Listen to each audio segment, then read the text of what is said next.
quiero, estoy prácticamente en las mismas condiciones que el que por hoy, igual que ustedes, hoy quise disfrutar la escucha por primera vez de una nueva, bueno, es una redundancia, de una nueva obra para cada quien. La primera vez que uno oye algo que verdaderamente lo conmueve, siempre tiene, digamos, como el embrujo del primer amor. La primera vez que oí la 39 o la 41, qué sé yo. Bueno, eh, y más que la primera vez que la oí, la primera vez que la aprecié, porque a veces las oía sin escucharlas, para ser sincero. Bueno, el caso es que, digamos que me falta mucho verde, tengo que reconocerlo. Creo que es de los grandes autores que no he abundado lo suficiente, porque siempre me ha parecido que después de sus obras, hasta el tríptico donde él dice que sale de sus óperas de galera, de cárcel, que tiene que hacerlas en cierto tiempo por encargo, para mi gusto son las mejores, sin duda alguna, que son Traviata, Trovadore y el Gran Rigoletto. Eh, Luego vienen algunas que francamente las siento, pues se los digo como lo siento, pesadas, que serían básicamente, aunque me encanta y tiene unas áreas divinas, muy bella, pero es rarísima. Yo creo que hasta se pasa es el Don Carlos, no se diga Ida. Y digo, creo que tiene demasiada, ¿cómo decirlo? Que no suene peyorativo, pero tiene demasiada ensalada en la carne. Este, Varias áreas bellísimas, pero otras, pues la verdad que a mí no. Digo, por ejemplo, a quien nos gusta la marcha nupcial de Aida, pues, muy bella, ¿no? Pero pues, es para 15 años.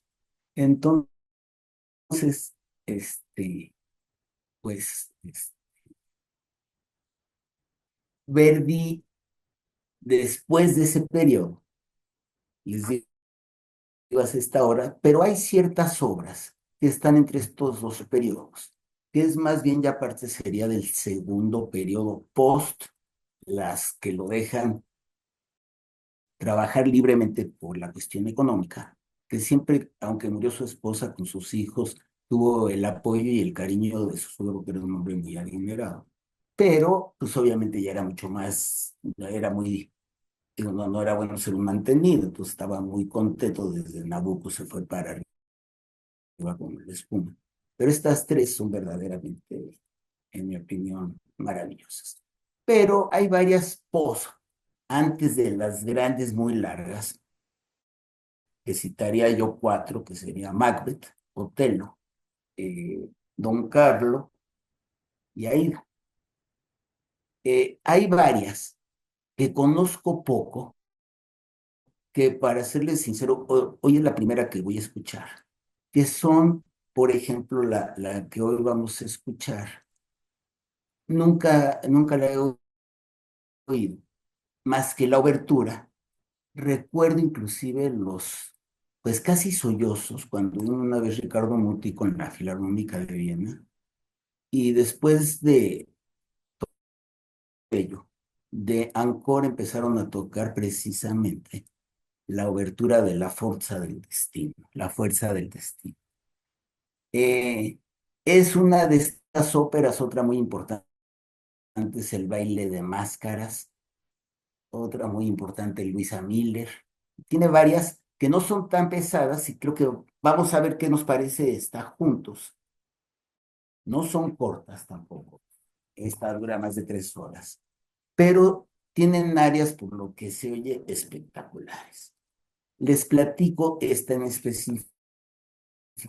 Esta se llama La Fuerza del Destino. Es en 4 actos, dura 3 horas. La compuso en el año de 1861. Como una referencia musical intrascendente, es que Mahler tenía 1 año. Entonces, al año siguiente se estrena, pero como dirían en inglés, of all places, de todos los lugares, en San Petersburgo, porque fue un encargo precisamente de la Filarmónica Rusa, de Leningrado. Se estrenó en Leningrado, no en Moscú. Eh, y el libretista es un libretista que ya hace varias de sus obras, sobre todo las tempranas, Francisco María Pavia, y está basada en una obra del conde, si no miento, duque de Rivas, un aristócrata, pero además un gran dramaturgo español, que se llama Ángel de Saavedra, nada que ver con Miguel de Cervantes Saavedra. Este es Ángel de Saavedra, que nace en 1791 en Córdoba, quiere decir que es andaluz, y muere en 1868 en Madrid. Si lo analizamos, es justo, exacto, toda la época romántica.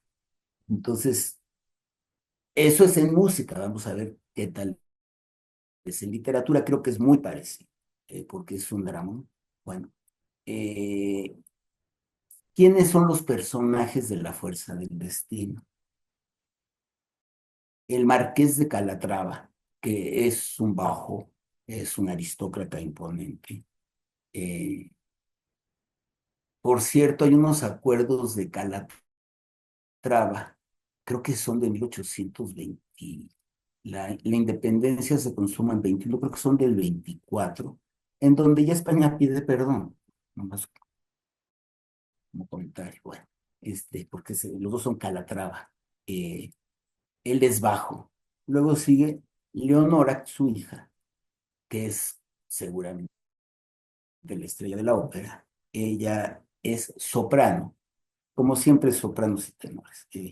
Luego Don Carlo, que es el hijo de el Marqués de Calatrava y el hermano de Leonora. Don Carlo es barítono, también un personaje que ya lo juzgarán ustedes, pero importantísimo dentro de la obra. Luego, ¿cuál es el verdadero drama? ¿Dónde está el terrible destino? Que si es, digo, quizá yo diría que llamarle una ópera La Fuerza del Destino es redundante, es decir, la fuerza del destino es hasta redundante. Es claro que nadie puede contra el destino, pero ¿cuál es la terrible tragedia aquí? Don Álvaro, que está enamoradísimo de Leonora y viceversa, tiene un pequeño problema. Él no es español. Resulta que es un príncipe inca peruano, pues socialmente es mucho más bajo. Entonces, definitivamente todo el tiempo esta obra sí trata de racismo, un racismo muy real en esa época, en ese lugar. Eh, si la había en la Nueva España, pues obviamente la había más en España. Eh, Él es el tenor y tiene ese problema, lo consideran mestizo. Luego está Preciosilla, la gitana, es mezzo. El padre superior, obviamente, como siempre, como en el Don Carlos bajo tiene que ser. Eh, Fue la inspiración, porque ¿qué tiene que ver con Rusia todo esto? Fue la inspiración más ni menos de los que muchos consideran, no la conozco bien, creo que valdría la pena también analizarla. Va a ser algo extraño, porque es en ruso, pero la gran ópera rusa es de este compositor que hasta en los cuadros lo pinta borracho, de lo borracho que era, murió de alcohólico muy joven. Mussorgsky, Modesto Mussorgsky. Eh, Se inspiró para la gran ópera Boris Godunov, ni más ni menos que La Fuerza del Destino. Y está hecha adrede, digamos. Digo, no deja de vender su arte, pues todo el mundo tiene que comer. Y entonces Verdi lo hace a la rusa. ¿Qué quiere decir a la rusa en este momento? Diría yo, es como con muchos coros, muy espectacular. Me acuerdo en Rusia todo grandote. Pues aquí también me imagino todo va a ser grandote. Eh, Además, dicen, se comenta, y lo vi porque hay muchas que nos va a dar el gusto en la última clase, yo creo que van a ser 3 clases, por lo pronto, de esta ópera. Pero yo creo que en la tercera, primero la vamos a ver de corridito, encontré una versión para mí era muy importante y más siendo tan larga los subtítulos en español.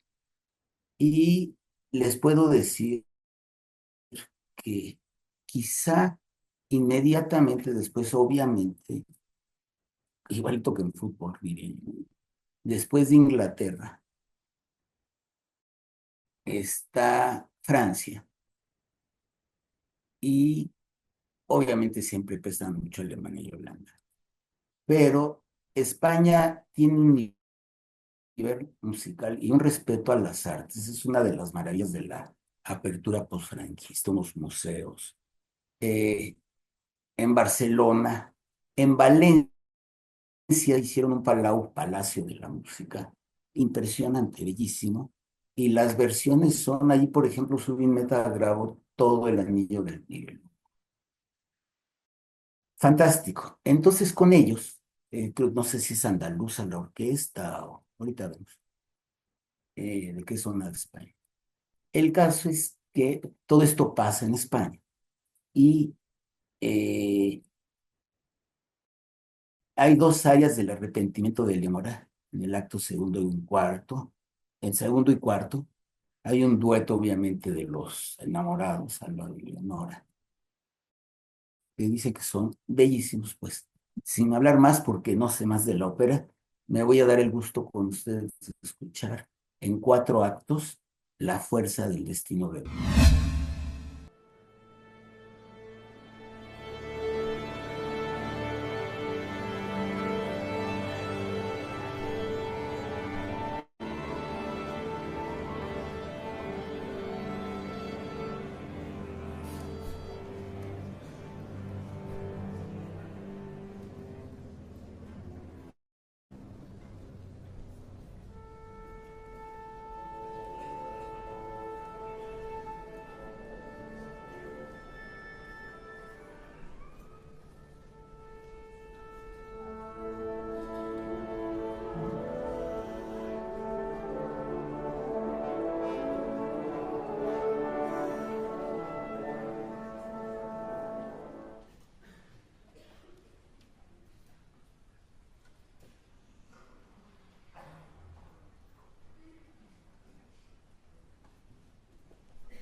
Buonanotte mia figlia, addio diletta, aperti ancora quel verone.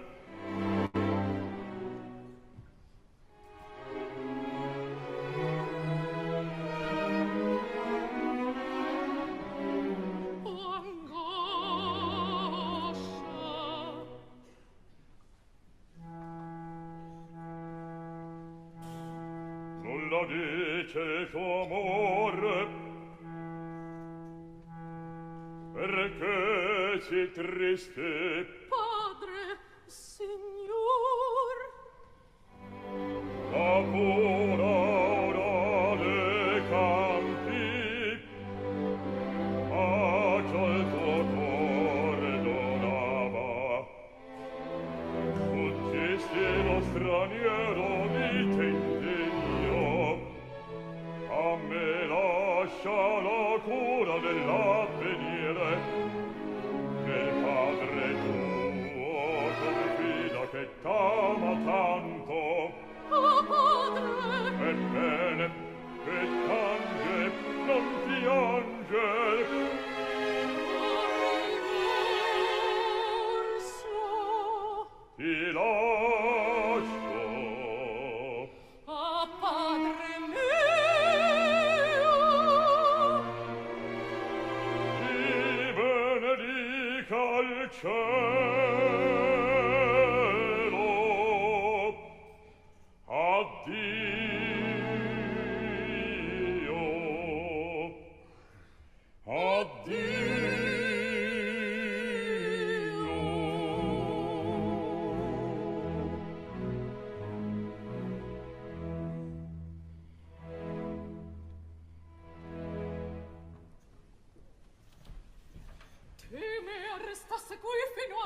mani, si riapra il verol. Tutto sta pronti. Andiamo. E se amoroso padre avverso fiatando a voti miei. Oh no, decidermi non so. Che dite? Egli accenti nel cor come pugnali scendevami. Se ancor restava, ha preso il bel gli avrei. Domani allor del sangue suo saria don Alvaro da Siviglia prigioniero. Forse al patibolo taci, e tutto questo perché gli volle amar che non l'amava. Non amarlo, tu pensai si all'ami, patria, famiglia, padre, per lui non abbandono. Hai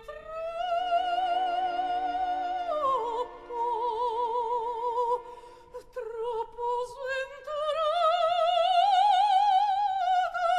solo.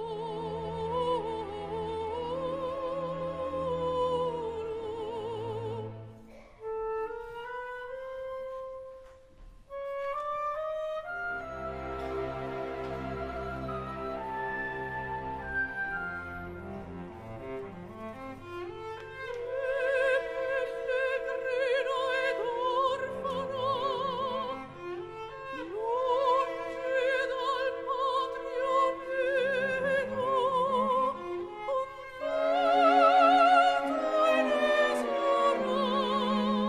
inesorabile sospinge a stranio lido. Colmo di triste immagini, da suoi rimorsi affranto, il cor di questo misero dannato a eterno pianto. Colmo di triste immagini, da suoi rimorsi affranto, il cor di questo misero dannato al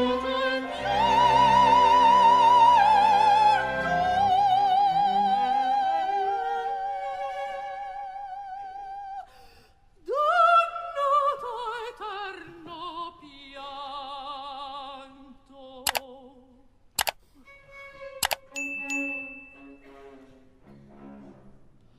Ti lascio, ahimè, con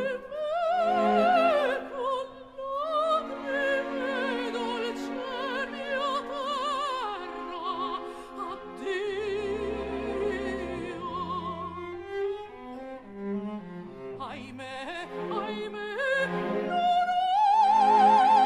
avrà termine sì gran dolore.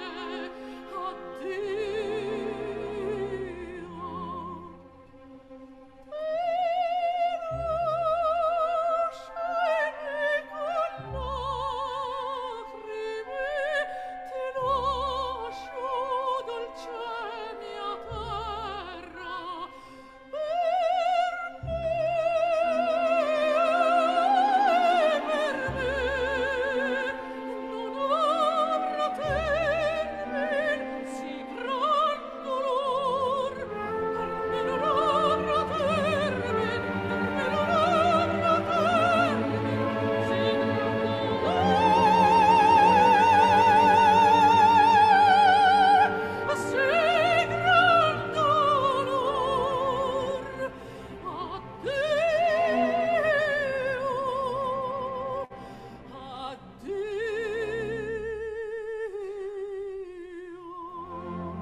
Ma io te, signorina, più presto andrem. Se non venisse, è tardi, mezzanotte suonata, a no, più non verrà. Buon rumore, capisce dei cavalli. Adesso era possibile che non venisse, e che pure.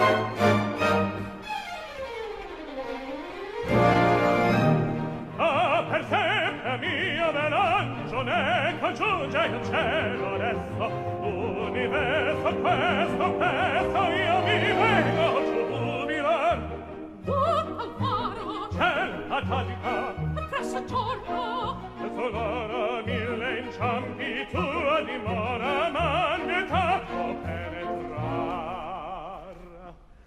ma l'amor si puro e santo nulla corsi vuoli in canto e Dio stesso il nostro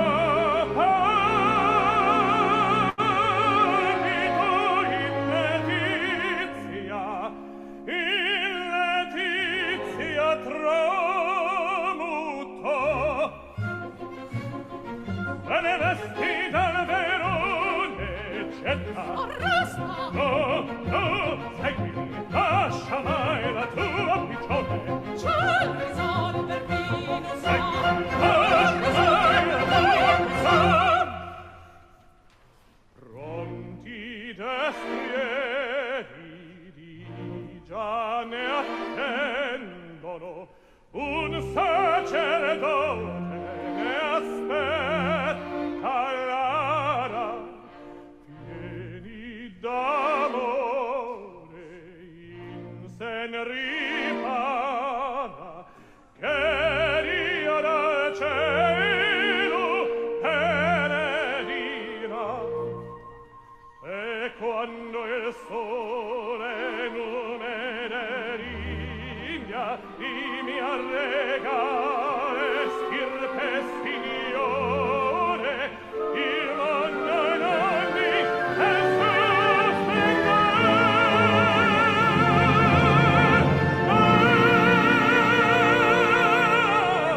sposio diletta sposio diletta ne troverà a tarda l'ora su vieta fretta che parli te prego aspetta dimani si partirà ancora voglia il padre mio povero padre veder desia e tu contento che ne sei sì perché mai io porterei anch'io del sai amo io tanto e son felice a cielo quanto gonfio di gioia ho il cuore restiamo sì io t'amo io t'amo io t'amo Alvaro io t'amo io t'amo Alvaro io t'amo gonfia di gioia il cuore e lagrimi come un sepolcro tua mano è gelida tutto comprendo tutto signora Alvaro Eleonora io saprò soffrire tolga il Dio che i passi miei per debolezza segua sciolgo ai tuoi giorni le nuziali tere sarebbero per noi segnali morti Se tu, oh mio, non m'ami, se tu, oh mio, non m'ami, se pentita, Santo, santo, col cuore, tu col cuore, con la vita. Se guardi agli ultimi confini della terra, perché sei mare impavido, dirio destino guerra, mi fia per il demonio che feria volontà, mi sembra non potrà.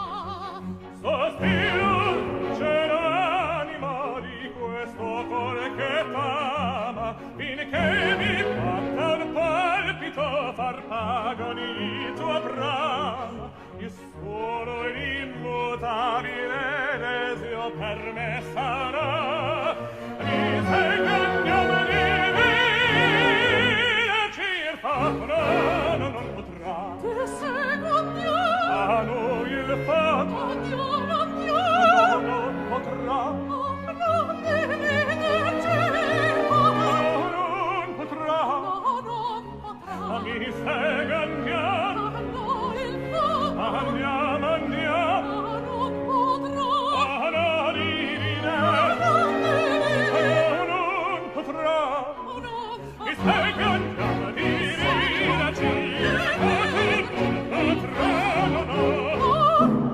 Quale rumore? Ma scendono le scale! Partiamo, Partiamo! mi sega andiamo, dividerci,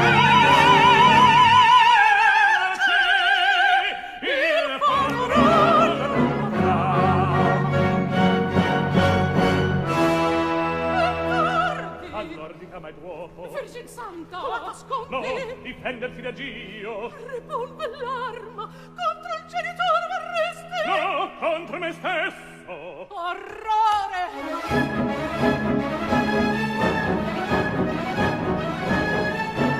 Il seduttore infame figlio. Oh, padre mio! Io più non sono. Il solo colpevole son io. Venite, vendicatevi. No, la condotta vostra, la troppa pietà origine, non si mi dimostra. Signor Marchese, ascoltati, vorresti l'empio, vai Saltuni, vai Simone, e la vostra ferite. Morire per mano mia, morire per mano mia, per mano del Carmelo, che colpita spenta mia. Radica la trova,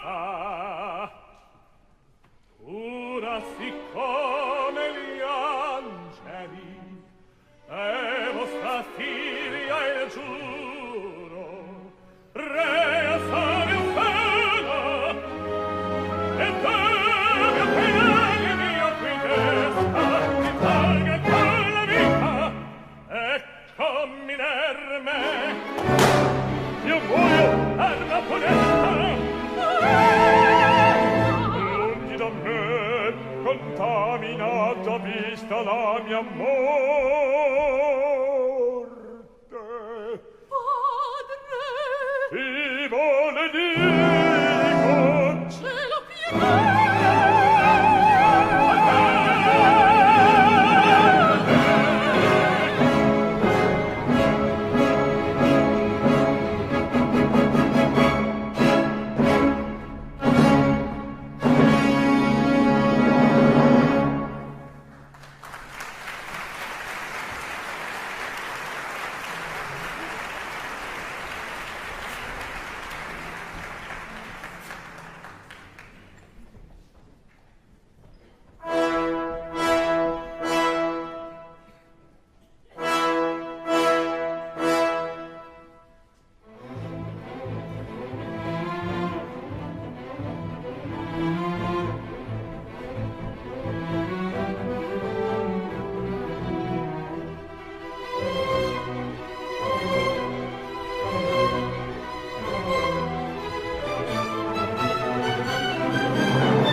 Miren, creo que era importante la interrupción.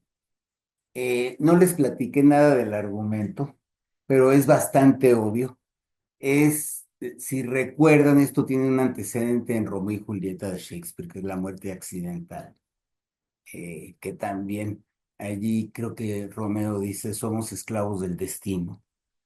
Eh, también hay cuando se labra el propio destino, como en Macbeth.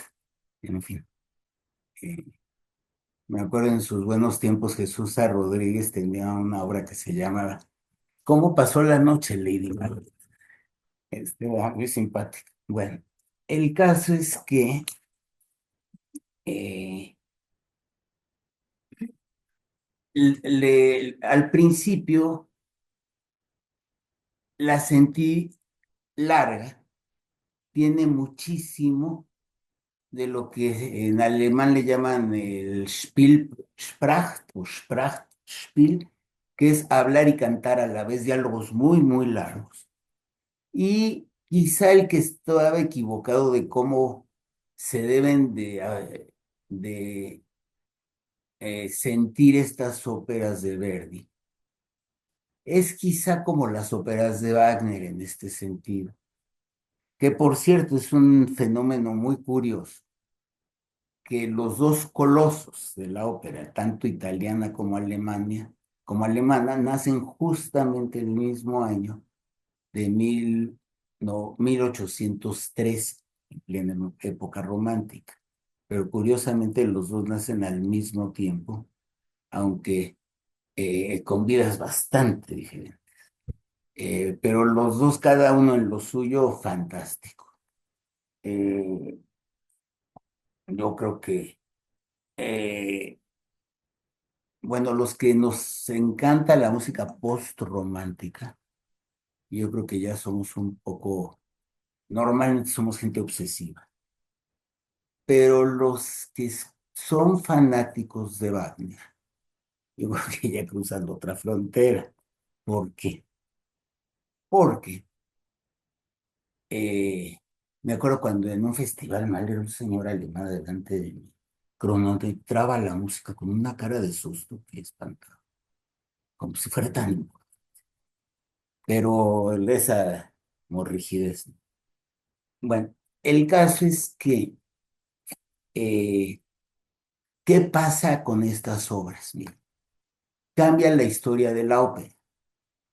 No, recuerden, piensen, ahora está cambiando ya, ahora todo es streaming, casi, casi, la verdad no sé si van a subsistir, espero que sí, o a lo mejor es una idea muy nostálgica las salas de cine, pero pues cuando vamos a donde me ha tocado ir están vacías todavía, o sea, ya nunca se acabaron de recuperar bien, además es muy cómodo el streaming. Es una competencia muy, muy difícil, este. Al rato todos vamos a vivir en el celular, ¿no? Bueno, el caso es que eh,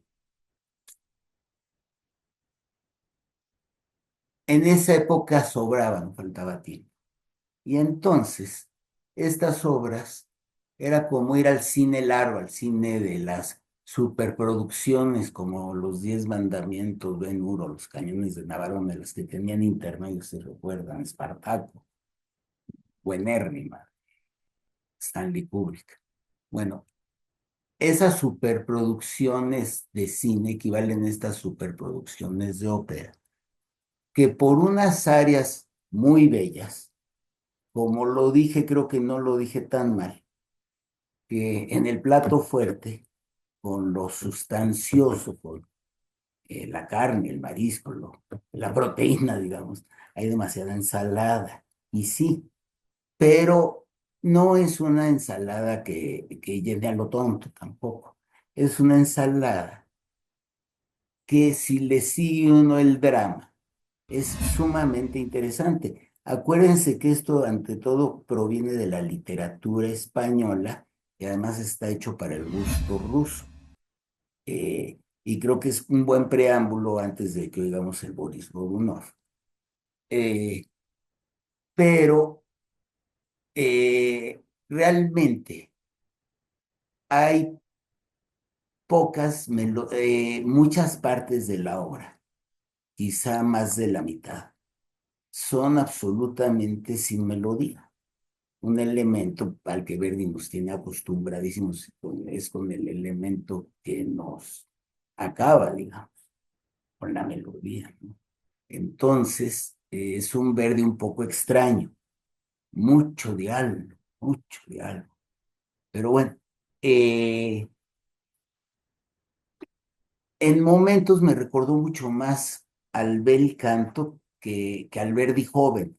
Para entonces, acuérdense que Verdi triunfa con el himno de los esclavos de Nabucco. Eh, Otra ópera de esta época es ni más ni menos la vida de Juana de Arco, eh, que de ella el área donde canta ella y le responde el contrabajo, bellísimo. Miren, no sé si está bien o está mal, el argumento es quizá lo de menos, para mi gusto. Yo quizá por mi tendencia auditiva, pienso que lo más importante de la ópera es importante la actuación, es importante el argumento, obviamente, pero inclusive el sentido o los sentidos en este aspecto, todo se da a través de la música. Entonces, digo, es una cosa muy personal, pero por cierto, es un argumento sencillo y repetitivo, así que no, este, el hermano se va a ofender, va a querer matar al novio por un azar del destino. El novio le salva la vida, pero pues él se da cuenta que se hacen amigos, pues se da cuenta que es el que anda persiguiendo después de que lo cantó en una taberna. Y entonces otra vez quiere el duelo y bueno, eso es un sangradero al final que dentro de un convento, porque ella se disfraza de hombre y se mete en un convento. Es todo porque él sí se la lleva, ¿no? Eh, eh, es casi casi un pretextos triviales para acabar en tragedia. Entonces, lo importante, sí vean el diálogo, pero en las melodías. ¿Y qué pasa? Quizá lo que puedo decir, yo creo que me oye un wagneriano verdadero y me mata. Pero mi opinión es que al conocerse las oberturas de Wagner, claro, todo está en el grado y en lo que es conocer. Ya está contenido todo Wagner. ¿Por qué? Porque básicamente se trabaja a base de lo que es el leitmotiv, un motivo principal. Entonces, digamos que en todo un sonido identifica a Sigfrido, otro a la Valquiria, etcétera, hasta un instrumento. Entonces, todo eso se oye desde la obertura. Entonces, yo primero conocí las oberturas, por cierto, una grabación estupenda con Klemperer, que traía, no, como las adoraba yo en primer lugar, en esa época, mis contemporáneos, y quedan algunos por ahí, este, en esa época había una estación, bueno, sigue existiendo, pero era otra cosa. Radio UNAM era una estación que transmitía muchísima música clásica, muy buena, pero empezaba, creo que a las 6 de la mañana, y yo tenía que llegar a clase muy temprano, entonces esa hora yo estaba en el carro. Y empezaba siempre con el preludio al tercer acto de Lohengrin, que de veras como que era una inyección de vitamina para aguantar el día. Sensacional. Y terminaba con lo mismo. Bueno, eh, lo mismo me parece que pasa aquí. No conocía yo el, la ensalada, digamos, de la fuerza del destino. Pero sí, la carne la conocía porque recuerdo, como les dije, si los que no escucharon, lo dije en el mero principio, que cuando la escuché, y ya la había yo escuchado en disco, pero nunca en persona, cuando la escuché con Viena y Ricardo Muti fue aquí en el auditorio, muchos decían que no había que ir al auditorio porque era muy mala la acústica. Entonces yo lo disfruté muchísimo, ¿verdad? Ricardo Muti finalmente y la Filarmónica de Viena. Y como Ancor tocaron la obertura, de La Fuerza del Destino, pero fue por mucho lo que más se me grabó de ese concierto, hasta los sollozos que se oían de la gente. Fíjense, eh, el momento de cuando aparece, digo, lo logra hacer eh, no, no sé qué tan buenos son los intérpretes, francamente, ni toda la compañía. Pero al que le pongo un 10 es al director, sin duda alguna. Esa obertura es de las mejores que he escuchado. No me gustó mucho el chelista, los solistas bien, pero la orquesta fue algo. Y de veras es muy, muy conmovedora esa obertura. Vamos a continuar con el argumento, quizá a lo mejor estoy pecando, acuérdense que luego soy muy heterodoxo, pero a lo mejor es una ópera, como dicen, muy palomitera. Por cierto, miren, ahora en vacaciones, quienes ya la vieron, qué padre, la van a recordar y la van a disfrutar mucho. Y quienes no la han visto, bueno, estuve viendo, vi un par de veces que tuve tiempo. eh, una maravilla, que la que quizá el propio Martín Scorsese considera su mejor, su mejor película con DiCaprio, Matt Damon y sobre todo Jack Nicholson. Estupenda película que se llama en español Los Infiltrados. Yo creo que está en muchos streamings, véanla, si no la han visto, yo creo que esa sí es eh, un parteaguas, la actuación de Nicholson. En fin, bueno, eh, también una mexicana muy, muy buena, por cierto, de Alberto Isaac, La Visitación del Diablo, qué buena está, con López Tarso y Enrique Elizalde, excelente. Bueno, eh, ok, me conmovió mucho la parte celestial, digamos, metafísica. Luego, viene el silencio y empieza como un movimiento, ¿cómo les puedo explicar? Como entre campestre, alegre, infantil, muy alegre, después de algo tan fuerte, ¿no? Eh, Porque hay mucho cambio de estado de ánimo, eso también es. Acuérdense que Verdi es un hombre muy estable. Digo, para lo que la vida que tuvo fue sumamente estable y lo estabilizó mucho Josefina, su segunda mujer. Eh, Porque pues sí, se las vio lo que le sigue de negras. El mismo año se le mueren dos hijos y la esposa, ¿quién aguanta eso? Y con su sensibilidad. Pero se volvió realmente el rey de Italia. Hay quien dice que Verdi quiere decir viva el rey de Italia. Es probable, ¿eh? Nabucco se volvió, como estaba prohibido por los austriacos el himno italiano, el himno de los esclavos de Nabucco era el himno de Italia. Entonces, Verdi hasta la fecha en Italia es un héroe. Si mal no recuerdo, estaba en las liras, ahora ya sé. Creo que hasta los euros están. Bueno.